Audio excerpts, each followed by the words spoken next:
بسم اللہ الرحمن الرحیم۔ زینب نامہ کے ناظرین و سامعین السلام علیکم۔ غلام محمد بخش المعروف گاما پہلوان 22 مئی 1878 کو برصغیر پاک و ہند کے شہر امرتسر میں پیدا ہوئے۔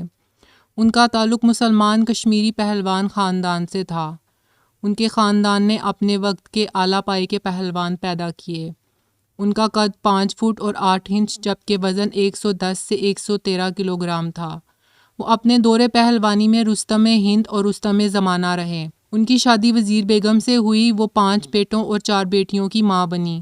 ایک بیٹا اسلم پہلوان نے باپ کے فن پہلوانی کو آگے بڑھایا۔ گاما پہلوان نے 50 سال تک 400 کشتیاں لڑیں اور ناقابل شکست رہے، جس کی وجہ سے انہیں رستم زمان بھی کہا جاتا ہے۔ غلام محمد بخش عرف گاما پہلوان کی عمر ابھی 6 برس تھی کہ والد محمد عزیز بخش کا سایہ سر سے اٹھ گیا۔ والد کے انتقال کے بعد ان کی تربیت نون پہلوان کے ذمہ ہو گئی۔ وہ گاما پہلوان کے نانا تھے۔ نانا نون پہلوان کے انتقال کے بعد ان کی تربیت ماموں ایدا پہلوان نے شروع کر دی۔ یوں انہیں اپنے زمانے کے بڑے بڑے پہلوانوں سے تربیت اور چال سیکھنے کا موقع ملا۔ غلام محمد عرف گاما پہلوان کی عمر ابھی 10 سال ہی تھی کہ 1888 میں ریاست جودھ پور کے مہاراجا نے پہلوانی کا مقابلہ منعقد کرنے کا اعلان کیا۔ چونکہ گاما کی تربیت پہلوان خاندان میں جاری تھی، اس لیے فیصلہ کیا گیا کہ وہ بھی مقابلے میں حصہ لیں گے۔ کہا جاتا ہے کہ اس مقابلے میں 400 سے زائد پہلوانوں نے شرکت کی۔ اس مقابلے میں 15 بہترین پہلوانوں کو منتخب کیا گیا، جس میں غلام محمد عرف گاما پہلوان بھی شامل تھے۔ اس مقابلے اور انتخاب کے بعد انہوں نے مدھیہ پردیش کی ریاست دتیا کے مہاراجا کے زیر سایہ پہلوانی کی تربیت حاصل کرنا شروع کر دی۔ وہ اپنی روزمرہ تربیت کے دوران دیگر 40 پہلوانوں کے ساتھ کھیلتے تھے۔ وہ روزانہ 5000 بیٹھک اور 3000 پش اپس کرتے تھے۔ ان کی روزمرہ خوراک کے بارے میں کہا جاتا ہے کہ وہ روزانہ 2 گیلن یعنی 7.5 لیٹر دودھ پیتے تھے، جبکہ روزانہ 6 دیسی مرغ اور تقریباً ½ کلو بادام کی گری ان کے کھانے کا لازمی جز ہوتے تھے۔ 1895 میں گاما پہلوان نے 17 سال کی عمر میں اپنے زمانے کے چیمپئن رحیم بخش سلطانی والا کو چیلنج کیا۔ ان کا تعلق بھی کشمیری پہلوان گھرانے سے تھا اور گجرانوالہ میں رہتے تھے۔ وہ درمیانی عمر کے نوجوان اور 7 فٹ قد کے حامل پہلوان تھے۔ رحیم بخش سلطانی والا اپنے زمانے کے مشہور پہلوان اور چیمپئن تھے۔ دونوں کے درمیان 1 گھنٹے تک کشتی کا مقابلہ جاری رہا، لیکن کوئی بھی ہار نہیں رہا تھا اور یوں یہ مقابلہ برابر رہا۔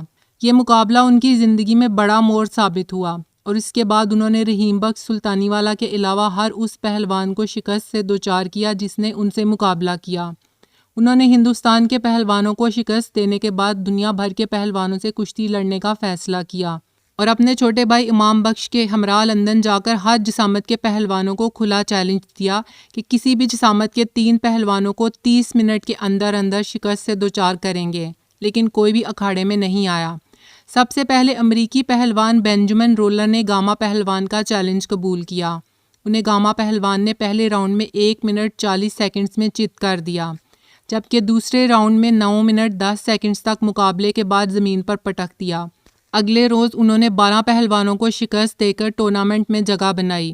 10 ستمبر 1910 کو عالمی چیمپئن لندن میں اسٹینیسل زیبیس کے ساتھ مقابلہ کیا، جس کی انعامی رقم 250 برٹش پاؤنڈز یعنی 22,000 انڈین روپے تھی۔ مقابلہ 3 گھنٹے جاری رہنے کے بعد برابر قرار پایا۔ ایک اور روایت کے مطابق پورے ہندوستان میں معروف پہلوانوں کو شکست دینے کے بعد انہوں نے یورپ اور انگلستان کے پہلوانوں کو مقابلے کی دعوت دی۔ انہوں نے اپنے چھوٹے پہلوان بھائی امام بخش کے ہمراہ کئی یورپی شہروں میں انگریز اور یورپی پہلوانوں کو شکست دی۔ وہ 1927 تک ناقابل شکست رہے۔